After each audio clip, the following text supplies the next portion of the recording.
Hi guys, today we're going to continue with our notes on solving literal equations. So you can see the title here. We started this a couple of days ago. Yesterday with one of my classes, I'm scrolling down, we did, my period 7 class, I believe we did not do example 9. So I'm going to do that for you guys. Period 4, you guys saw this. There's a typo first of all. It says solve for x, it should be solve for b. So this is very similar to an example that we had on Nearpod. When you're solving for b, you have to notice that you have a b term here and here, so you want to get them on the same side. So you might add 6mb to both sides. This is going to give you 20mb minus 6m squared equals 20m squared. And then since the 6m squared, the negative 6m squared, does not have a b term, a b variable in it, we would want to move it to the opposite side here. So I'm going to add 6m squared to both sides. And that's going to end up giving me 20mb equals, and then 20m squared plus 6m squared is going to give us 26m squared. And just keep the m squared. I'm now going to isolate b, so I'm going to divide by 20m. Divide by 20m. b equals, now this fraction is your answer, but it can be simplified. So first look at 26 and 20. They're both divisible by 2. So if I divide them by 2, I end up with 13 over 10. And then m squared divided by m is m, because we're subtracting the exponents. And so that's my final answer. b equals 13 over 10m. Again, this is something very similar to yesterday's Nearpod, and this is really for period 7. And then my period 4 did not do example 10, so we started it. So when you look at an example that has a fraction that's 2 terms like this, your LCM is just the denominator that you see there, e plus a. We did this part in class. So we're going to multiply both sides by the LCM, e plus a and e plus a. And that cancels out the e plus a's on the right because they divide to be 1. And 1 times 2u is 2u. On the left side, I have the distributive property. The t is multiplying by 2 terms, by e and a. So I'm going to solve for a, right, which is in here. So I will distribute first. T times e is te. T times a is going to be plus ta. And I bring down my 2u. In order to solve for a, I want to divide at the end. I want to subtract or add first. So I'm going to subtract over the te. I want to move that guy over. So I'm going to subtract tee from both sides.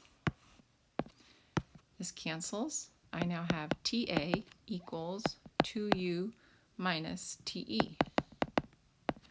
And now I can isolate a, just divide by t on both sides. I now have a equals 2u minus te all over t. Okay, alternative answer, if you divide both terms by t, you could also end up with a equals 2u over t minus e, right? Because the t's cancel in the second term, but not in the first. That's the other version of the correct answer. All right, and now we're going to talk about a new concept called factoring out. So we factor out in situations like example 11. You'll notice on example 11 that it says solve for x, right? This variable x. But x, if you look in the equation, is in 2 places. And I can't combine px plus fx. I can't really add them. So when your x, your variable that you're trying to solve for, is in 2 spots, how are you supposed to get it by itself? You can't get it by itself. You can't isolate it when it's in 2 places. So what we do is we write the problem in a new way. We write this problem as x distributing, I'm copying d equals x distributing into something. I'm basically going backwards in the distributive property. I'm putting that x on the outside so that there will only be 1 x instead of 2 of them, so that I can isolate it. So think to yourself, if I were to distribute x times what 2 terms would give me px plus fx. So in the next line, I'll fill that in. It's x times p is px plus x times f is fx.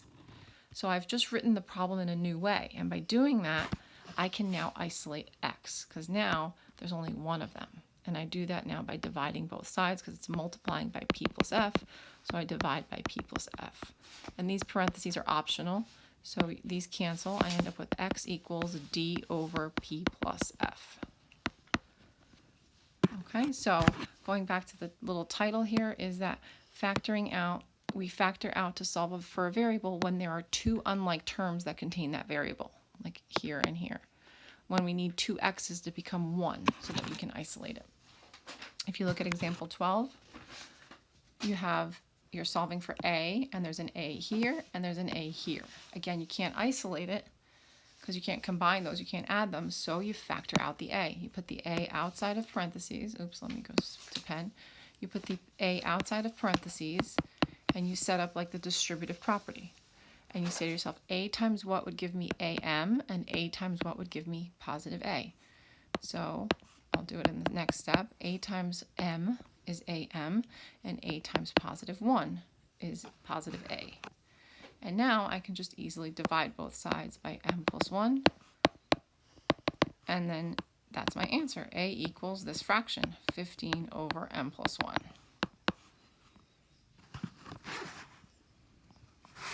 Okay, now they get a little bit more tricky when you have the x term on opposite sides of the equal sign. So you'll notice in example 13, the x that we're trying to solve for, x, there's one here and one here, but they're on opposite sides of the equal sign. Right, the equal sign's there dividing. So you want to first get your x terms on the same side of the equal sign. Okay, so we want to get x terms on same side of equation first. So think to yourself, how could we get those x terms on the same side? Well, you could like subtract cx to get the x terms on the left, or you could subtract bx to get them on the right. So if I did it this way, I would end up with bx minus cx plus 2 equals negative 12, right? Because you can't really subtract bx minus cx, they're unlike terms. But now I want to get this 2, since it doesn't have an x, I want to get this guy on the other side. So I'm going to subtract 2. I now have bx minus cx equals negative 14. And this is the step where you have to notice that, oh, I'm supposed to be isolating x. Well, there's an x here and there's an x here. I can't get x by itself when it's in two places. So this is when I factor it out. I put it outside of parentheses and I go backwards in the distributive property. So x times what would be bx? Well, x times b. X times what would be minus cx? Minus c. And now I divide. Divide by b minus c. And there's my answer here. X equals 14 over b minus c. Copy it over though, don't just circle it. Okay, you might want to pause the video now and try example 14 on your own. So example 14 has the distributive property. So I'm going to distribute first. I have AB minus AD equals BX plus C. First I'm going to locate the B. I'm just supposed to be solving for B. So I'm going to find B. There's a B here. There's a B here. They're on opposite sides of this equal sign, so I need to get them on the same side. So I might choose to subtract BX on both sides. That'll give me AB minus BX minus AD equals C.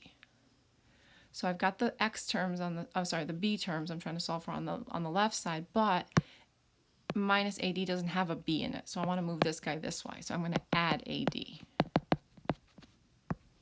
Now I have only B terms on the left. AB minus BX equals C plus AD. And this is where, again, I have to notice that, all right, I need to isolate B, but it's in two places. The only way to get it to become a single B variable is to put it outside of parentheses like this. And just ask yourself, what would I distribute to get those two answers? B times what is AB? Well, B times A is AB. B times what is minus BX? Negative X equals C plus AD. So divide out the A minus X, and you're done. B equals C plus AD over A minus X.